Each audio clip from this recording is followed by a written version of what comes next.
И така, започвам работа по картината след изборът ми на изглед.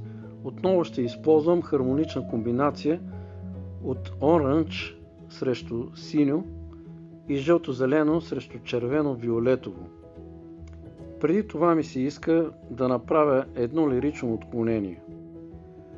А то е свързано с това, което си представям, когато си мисля как ми се иска да изглежда моята картина накрая. Харесвам и съм си извадил един цитат от Пикасо. Не работя според природата, а заедно с нея. Един художник трябва да наблюдава природата, но никога да не я бърка с рисуването.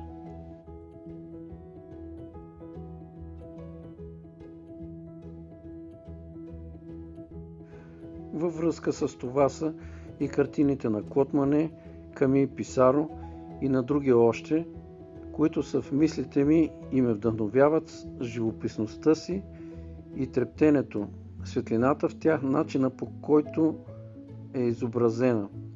Ще се постарая в този дух да наситя картината си с художествено съдържание.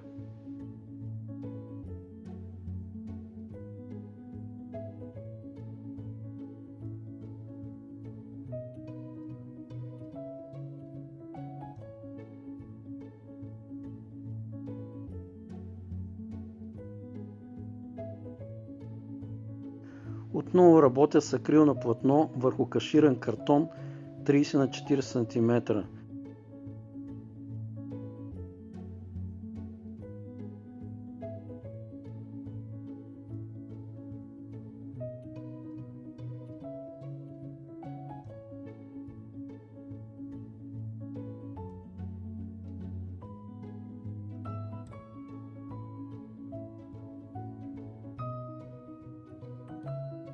Малко след като започнах да нанася материал, съжалих за изборът ми тук да го използвам. В този случай много ме спъва. Точно това бързо съхнене и липсата на каквото и да е взаимодействие между нанесена и нанасяща маска.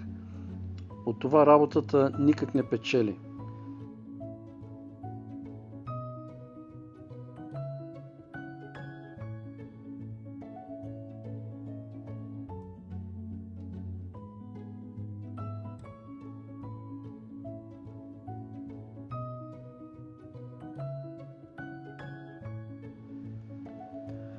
Ще експериментирам, като ще завърша картината с масло на водна основа по-късно.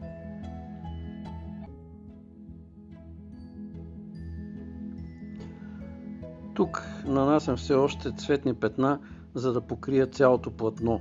Размерите имат значение, както и поставените задачи за постигане на търсения краен резултат, визия и въздействие.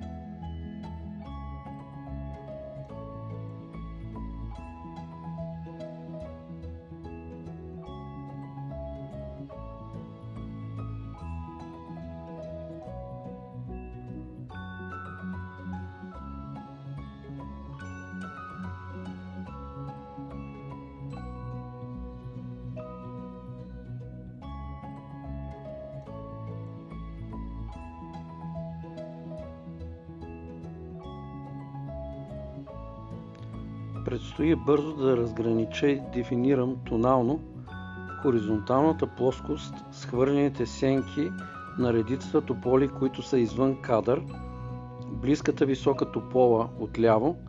Те оформят L рамка, в която виждаме огрените две следващи тополи.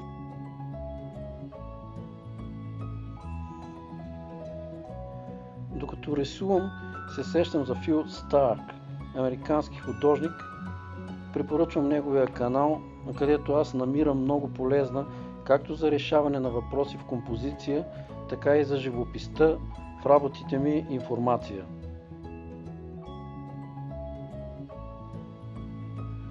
Започва да се получава, но определено акрилът беше неподходящ избор.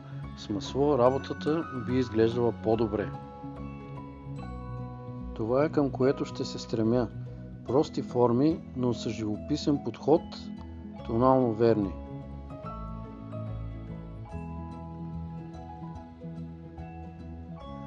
Почти съм на финала. До известна степен успявам да получа живописния ефект, към който се стремя, като насищам отделните зони с игра на топли и студени маски.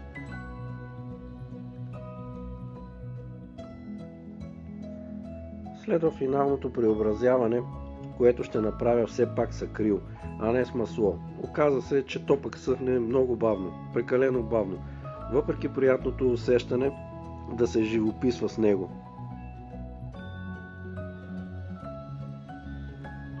Тук целя да обобщя тази група от тополи.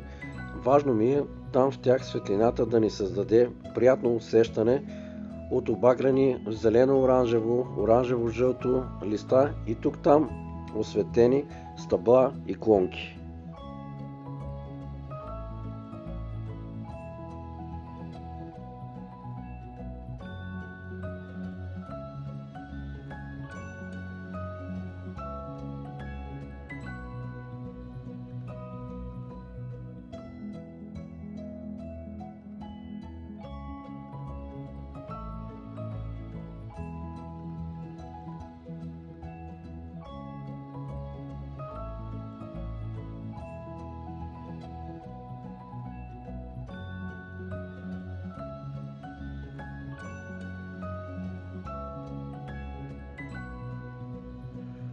Разбира се, ще съкратя видеоматериала и направо ще покажа завършената картина.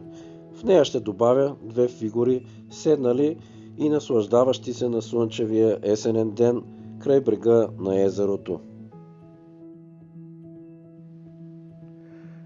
Надявам се, че и на вас ще се хареса цветността в небето, което не е просто един скучен градиент, а в него вибрират още нюанси и цветове. Ливадата наситих и с окапали листенца. Те са важни и ми помагат да създам ефектна дълбочина. Картинката 40 на 30 см с акрилни бои е готова и ще радва някой с есенният си колорит.